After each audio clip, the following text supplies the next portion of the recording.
Now, there's another list of reasons called nitty-gritty. Hard little reasons. Sometimes those little reasons are the most powerful reasons that can change your life. Sometimes it doesn't take much. I now carry several $100s in my money clip. It's only a few $100s, but it was one of those reasons turned my life around. Just before I met Mr. Shoaff, I heard a knock at the door. I go to the door, and there's a little girl standing there about this tall selling Girl Scout cookies. And she gave me one of the finest sales presentations I've ever heard. Special deal, several flavors, this whole package of stuff, $2.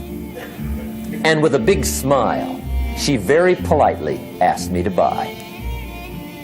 And I wanted to. Big problem. I'm broke. I don't have $2. And to this day, I can remember the pain and the embarrassment.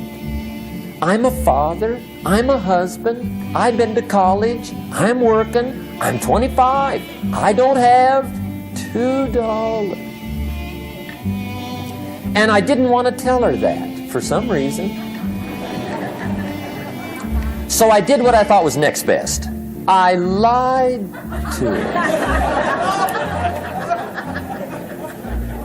I said, hey, look, I've already bought lots of Girl Scout cookies. I've still got plenty stacked in the house, which was not true.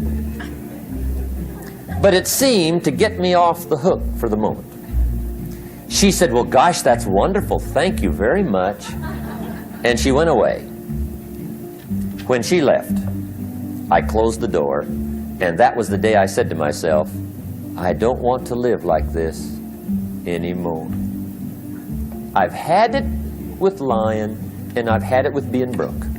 I'm never going to let this happen to me ever again. I promised that day I would work as hard as possible and would always carry plenty.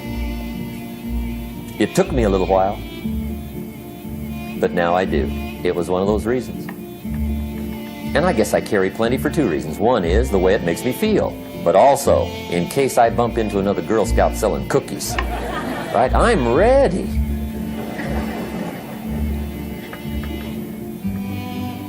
I walked out of the Bank of America one time up in Saratoga, California, where I used to live. Two little girls selling candy right outside the bank. Good place. Some girls' organization they're working for, right? I come walking out of the bank. This first little girl walks up to me. She said, Mister, would you like to buy some candy? I said, I probably would. What kind is it? She said, it's Almond Roca.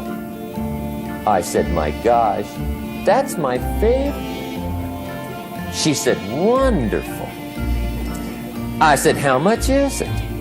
She said, it's just $2. I thought, incredible. I said, how many boxes of that candy have you got? She said, 5. And her little friend was standing there. She was selling candy too. I said, how many boxes have you got? She said, I've got 4. I said, that's 9. I'll take them all. They said, really? I said, yeah, it's my favorite. I've got some friends. I'll pass them around. They got so excited, put all this candy together. I reached in my pocket, gave them the $18. When I've got the candy and they've got the money, that first little girl looks up at me. She says, Mister, you are really something. How about that? Can you imagine only spending $18 and have somebody look at you in the face and say, you are really something? Now you know why I carry heavy, right? I'm not going to miss anymore. It was just one of those reasons. Helped to change my life. One of my nitty-gritty reasons was budget finance. Budget finance used to grind my soul. Way back in those early days, I had fallen for one of those consolidation loans, where you take All your little hard-to-pay bills, put them into one big impossible-to-pay bill, right?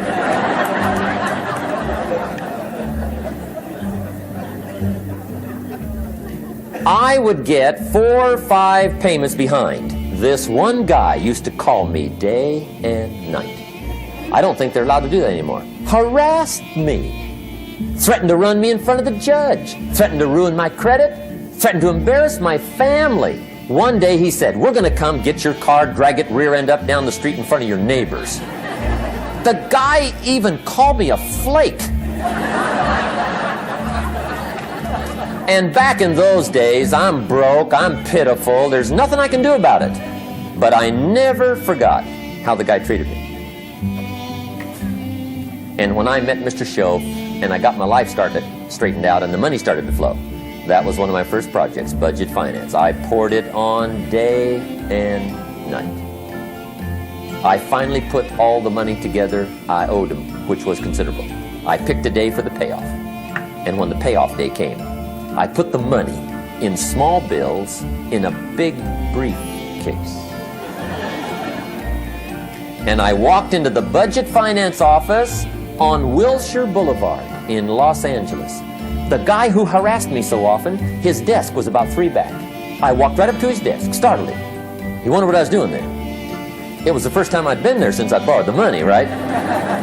Without saying a word, I opened up this briefcase, dumped this pile of money all over his desk. I said, "Count it. It's all there. I will never be back." And I turned around and stormed out. Now, that might not be noble, but if you haven't tried it, you've got to one time.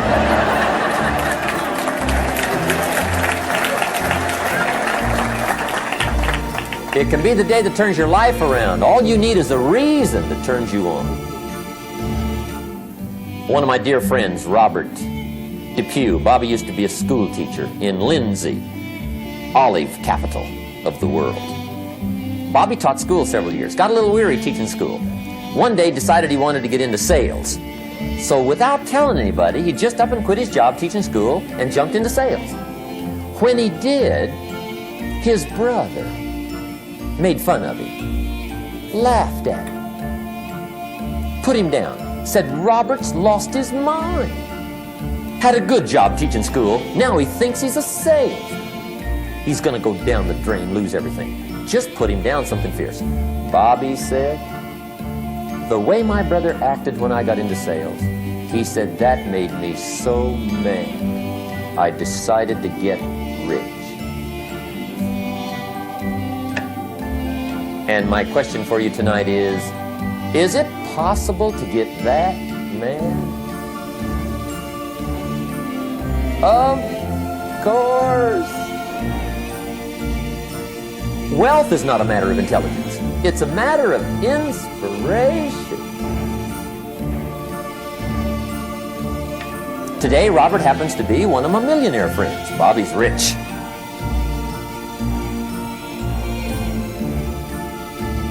Frank Sinatra said one time, "The best revenge is massive success."